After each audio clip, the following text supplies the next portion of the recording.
Scott, do you ever think of yourself as like the Forrest Gump of the NFL with all these people that you're around? And specifically this, like, if you watch the Commanders make the NFC Championship game and like, I have been around all these dudes.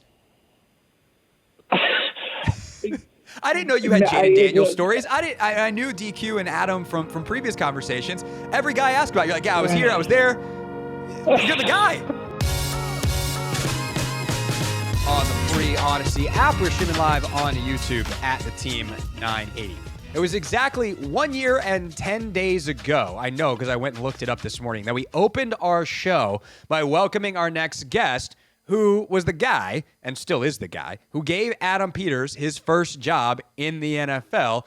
Scott Pioli, NFL Network analyst, multiple Super Bowl winner as an executive in the NFL. Did you think that 1 year and 10 days later, we would have you back to talk about the Commanders in the NFC Championship game?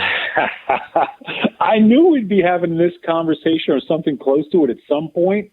I can't say that I thought we'd be having it 12 months later, Craig, that's for sure. But, I remember that call and that conversation too. And then we even talked a little online and how happy and excited I am for Washington fans because, when Washington football is good, it's good for the NFL. It's, it's good. It's fantastic. People ask me, "Oh, how you doing?" I talk about the Washington Commanders for a living. How do you think I'm doing? I'm doing all right. Thanks for asking. How are you?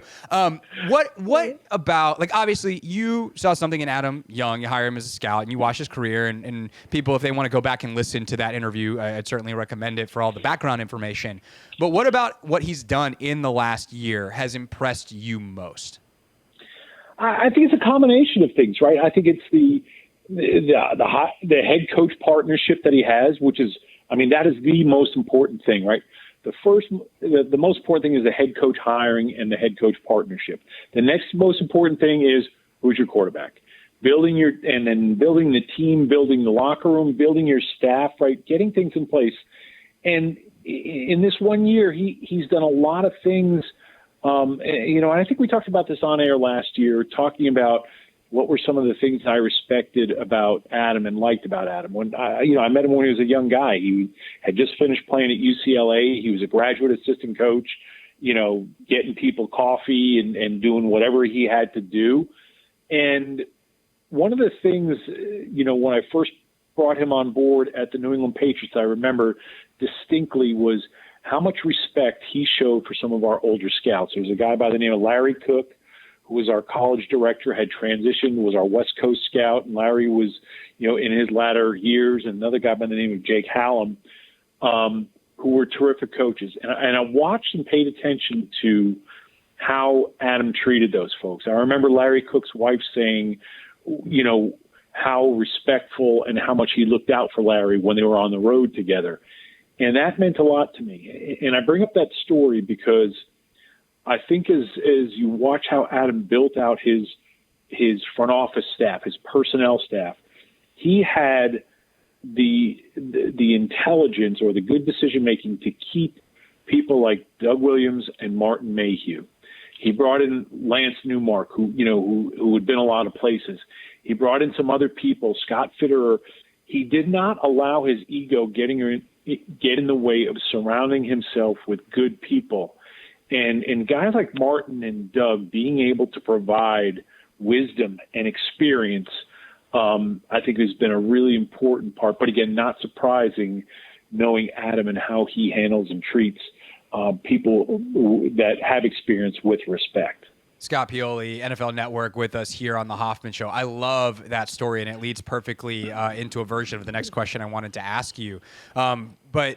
And that's kind of just about some of those guys, like the guys that he kept, the guys that he brings in, some of the positions they create to flush out this front office, I think is amazing. Is there any one of those in particular that stands out to you, or a couple that you think, wow, that was a really, whether it's innovative or just like he saw it somewhere else and it worked and he decided that was something I want to do, move or position or person that he brought that really stands out to you? No, again, I just go back to Marty's around too, right? Marty Hurdy's. There's a lot of really smart people that learn how to do things, and sometimes institutional knowledge, and things that Doug has, things that Martin has. I think that whole idea of I don't know if that's innovative, but he saw it firsthand. I mentioned some of the older people we had at the New England Patriots. There was also another guy around that he got to know by the name of Bucko Kilroy, who was one of the founding fathers of scouting, and he was in his 80s, and we kept him at the Patriots. And I think I don't know if this is innovative or not, but making sure that he surrounded himself again with experience and knowledge, because none of us has all the answers, no matter how good we are, no matter how talented we are.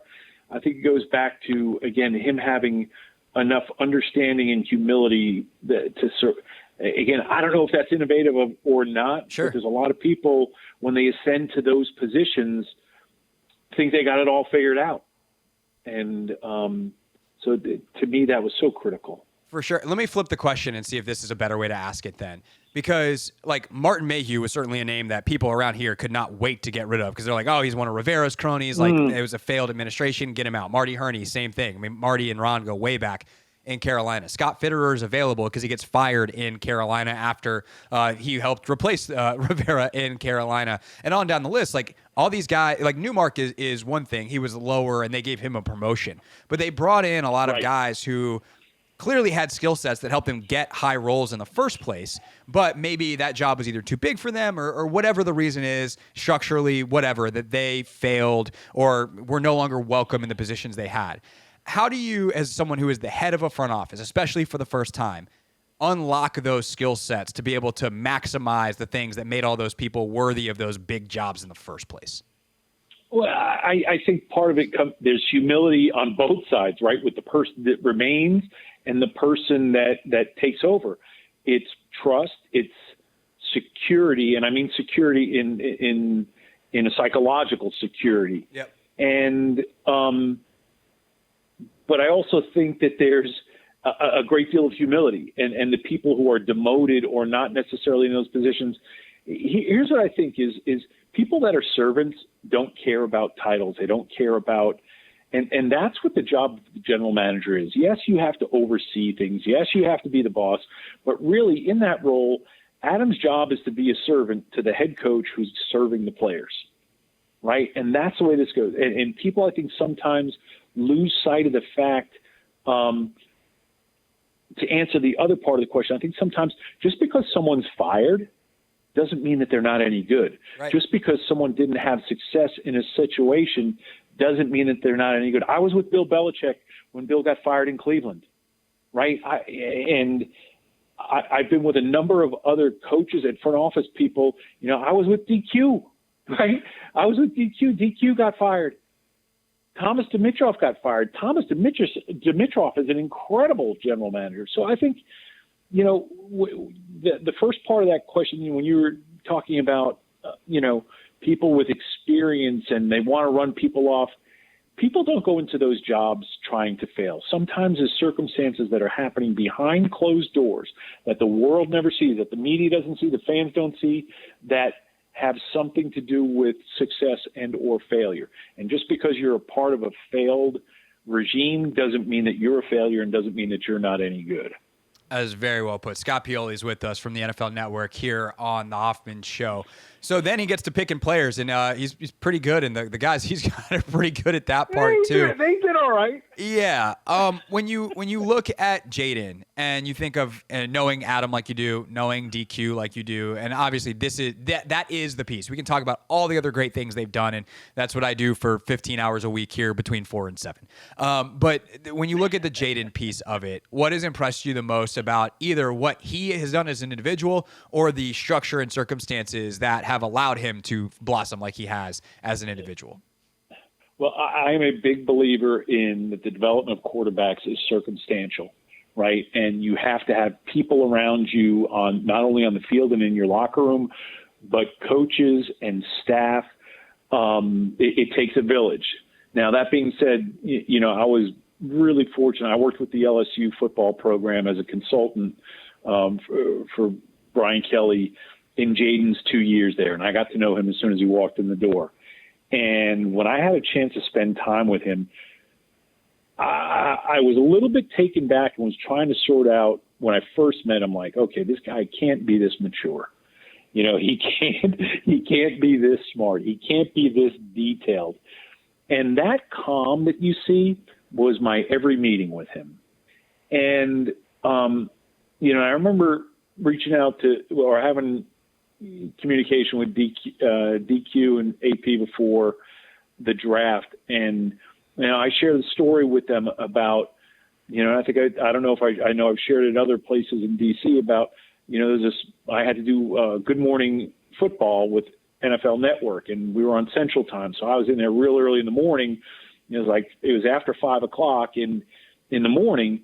And when I got there, Jayden was walking out of a room with these two guys I know weren't coaches, but they were, and he was walking out with his virtual reality goggles.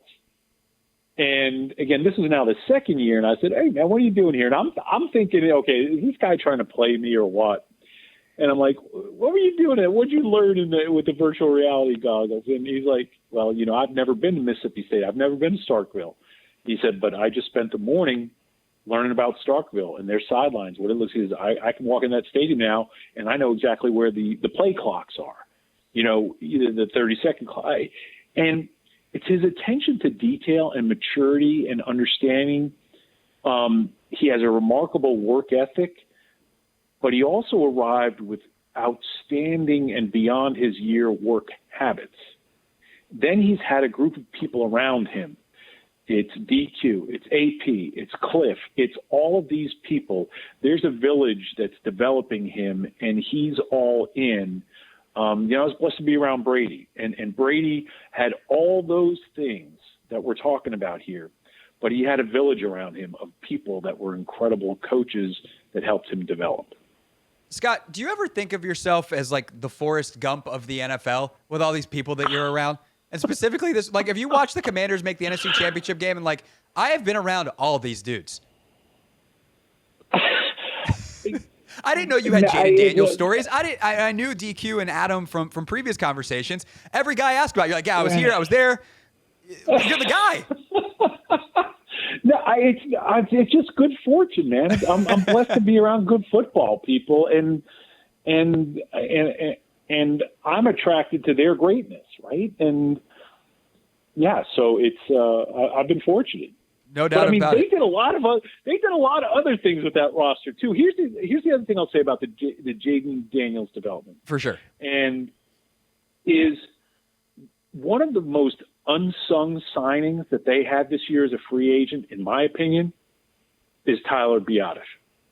And here's what AP did learn, and I know that DQ learned or knows. When AP was in New England, we always made sure that we had a really smart center for a young quarterback. And AP saw that. It started off with Mike Compton, Damian Woody. It was Danny Copen. There was always really smart people in center, because that's the guy who's got to check and be on the same page and be able to help identify the front, identify the mic, and get protections called. And DQ, we had it with Alex Mack, who's one, I think should be a Hall of Fame center. And bringing in a guy like Tyler, who DQ had knowledge of, and watching the collaboration, quite honestly, between DQ and AP. I know AP saw that, when Bill and I were together in New England. That when you go through that list of free agents, you guys did a pretty good job, right? They knew that Jeremy Chin, who wasn't a fit for every team, was going to be good for the Commanders. Frankie Louvu, not the right guy for all teams, but certainly the right guy for that team and for DQ's defense. Bobby Wagner, of course. So they built the team the right way as partners. No doubt. And that has been so much fun to watch. All right, last but not least, with Scott Pioli here from NFL Network, that brings us to this weekend. It's a third time playing each other for the Commanders. Don't ask me a prediction, Craig. I'm not going to ask you a prediction. Don't make it hard. I try not to ask people for straight up predictions. But what's the most interesting aspect of this game for you? The thing that if it goes one way, the Eagles win. If it goes the other way, the Commanders win. Like the biggest slider, if you will, on the game settings. Slider. I'm hungry, by the way. I haven't had dinner yet. I'm excited because it's two really good teams talent-wise, two good quarterbacks. I can't wait to watch Saquon. I can't wait to watch Saquon against the Commanders' defense. I want to see the rubber's going to meet the road here somehow, some way, and I want to see can the Commanders hold Saquon the entire game, because that's what happens. You never know, and then all of a sudden Saquon has a 70-yard run in the fourth quarter. I'm excited, but I grew up an NFC East guy anyway. Right, I was a Giants fan, so I loved as a kid to hate the Eagles. I loved to hate Washington. I hated Dallas more than anything. I'm excited that to me again, I'm more focused on how good this is for football and the people involved and the people coaching. I mean, I think the world of the Commanders folks. But I worked with Nick Sirianni too. He was an entry-level quality control coach for us, and I have a lot of respect for him. There's good football people coaching this weekend, and everyone's going to see good football. And that's how you get here. Just 4 remaining. NFL Network has loads of coverage, including from Scott and all his colleagues. You can, of course, watch that wherever you watch your football, on television or on NFL Plus. Scott, always great to catch up. Hopefully see you down the road. And thanks for all the stories. Really appreciate it. Thanks for having me, Craig. Appreciate you, man. What's up, kiddos? It's your boy Clinton Yates from ESPN. It's the Hoffman Show on the Team 980. Tell your mama I said what's up.